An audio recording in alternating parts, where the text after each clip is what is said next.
একটা বুথে 7-8 জন মৃত মানুষের নাম জলজল করছে ভোটার তালিকায়। যে বুথের মোট ভোটার সংখ্যা 939।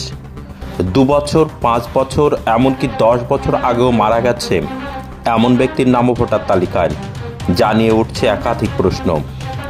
উত্তর 24 পরগনা জেলার বসিরহাট মহকুমার হাসনাবাদ থানার আমলানি গ্রাম পঞ্চায়েতের 284 নম্বর বুথের ঘটনা। মিনু মণ্ডল, মাখন সর্দার, পূজালী সর্দারের মতো 7-8 জন মানুষের নাম ভোটার তালিকায়। এদের মধ্যে কেউ 2 বছর আগে, কেউ 5 বছর, আবার কেউ 10 বছর আগেও মারা গেছে। সকলেরই পরিবার ডেথ সার্টিফিকেট তুলেছে, কিন্তু তারপরেও জলজল করছে ভোটার তালিকায় তাদের নাম। তবে তাদের পরিবার কেউই বলতে পারছেন না কী করে ভোটার তালিকায় তাদের পরিবারের মৃত মানুষের নাম রয়েছে। তার কারণ, তারা কোনোদিনই খোঁজ নেননি যে ভোটার তালিকা থেকে তাদের পরিবারের মৃত মানুষের নাম বাদ গিয়েছে কিনা। আর এটাই স্বাভাবিক, ডেথ সার্টিফিকেট নেওয়ার পর তার নাম ভোটার তালিকা থেকে সাধারণ পদ্ধতি অনুযায়ী বাদ চলে যাওয়ার নিয়ম, কিন্তু কিভাবে সেই নাম ভোটার তালিকায় আছে তাই কেউ জানে না। তবে এই নিয়ে গ্রামের মানুষ প্রশ্ন তুলতে শুরু করেছে যে এই নামগুলো ইচ্ছাকৃতভাবে ভোটার তালিকায় রাখা হয়েছে যাতে ভোটের সময় স্বর্গ থেকে এরা নেমে এসে ভোট দিয়ে যায়।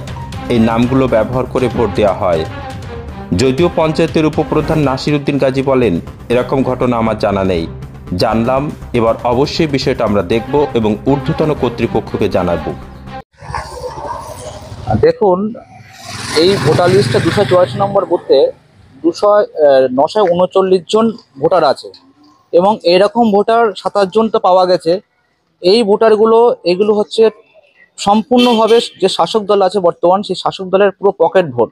এবং এর সাথে সাথে অনেক মহিলাদের বিয়ে হয়ে গেছে, 8 বছর, 10 বছর, 12 বছর, তাদেরও নাম আছে কিন্তু নাম কাটেনি। কিন্তু এটা সম্পূর্ণভাবেই তাদের পকেট ভোট। মানে এই যে নামটা রয়েছে তাদের কি উপকারটা হবে? এইগুলো ভোটের দিন দেখবেন তারা সেই স্বর্গ থেকেই ভোট দিতে চলে আসে, বুথের মধ্যে তারা চলে আসে, দেখবেন ওদের ভোটগুলো হয়ে গেছে। এগুলো বিষয়ে আমরা অবগত এবং এই মৃত এবং অবৈধ ভোটারগুলোকে নিয়েই তৃণমূল হাতিয়ার করে বছরের পর বছর জিতে আসছে। তারা এই মৃত ভোটারগুলো এবং অবৈধ ভোটারকে দিয়ে তারা বুথ দখল এবং বুথে ছাপ্পা ভোট করে এরা জিতে আসছে এবং আমরা এগুলোকে প্রত্যেকবারই কমিশনকে জানিয়েছি, কিন্তু কমিশনের তরফ থেকে এই সদুত্তর কিছু পাইনি, সেইভাবেই চলছে। আপনারা কি চাইছেন? আমরা চাইছি স্বচ্ছ ভোটার লিস্ট তৈরি হোক এবং স্বচ্ছভাবে মানুষ ভোট দিক। আপনার নাম? সুমন্ত বিশ্বাস। মিনু মণ্ডল কি হয়? মিনু মণ্ডল মা। আপনার মা?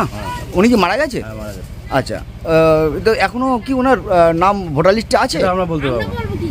আচ্ছা আচ্ছা, আপনারা জানেন না তাই তো? খোঁজ নিয়েছেন কি কিছু? না। আচ্ছা, ভোটার লিস্টে নাম আছে, ওটার নাম বাদ দেওয়ার জন্য কি আপনি আবেদন করেছেন কিছু? না। আপনি ডেথ সার্টিফিকেট তুলেছেন? হ্যাঁ, ডেথ সার্টিফিকেট তুলেছেন তাই তো? আচ্ছা আচ্ছা আচ্ছা আচ্ছা, আপনার নাম? হারাধন মণ্ডল। হারাধন মণ্ডল। আচ্ছা, মিনু মণ্ডলের ছেলে তাই তো? ঠিক আছে। আমরা পঞ্চায়েত থেকে একটা ডেথ সার্টিফিকেট ইস্যু করি, কারণ একজন মৃত ব্যক্তি তার ডেথ সার্টিফিকেট দেওয়ার কর্তব্য আমাদের পঞ্চায়েতের, আমরা সেটা ইস্যু করি। আমরা এই মতো অবস্থা আপনাদের থেকে জানতে পারলাম যে এখনও কিছু মৃত ব্যক্তি ভোটার হয়ে আছে। আমরা এটা নিয়ে প্রশাসন, যারা নির্বাচন কমিশনের যারা কাজ করছেন, যারা আধিকারিক আছেন, তাদের সঙ্গে আমরা বিষয়টি নিয়ে আলোচনা করব যাতে তাদের নামগুলো ভোটার লিস্ট থেকে বাদ যায়। সেটা আমরা আমদানি পঞ্চায়েতের তরফ থেকে আমরা সেটা দেখব।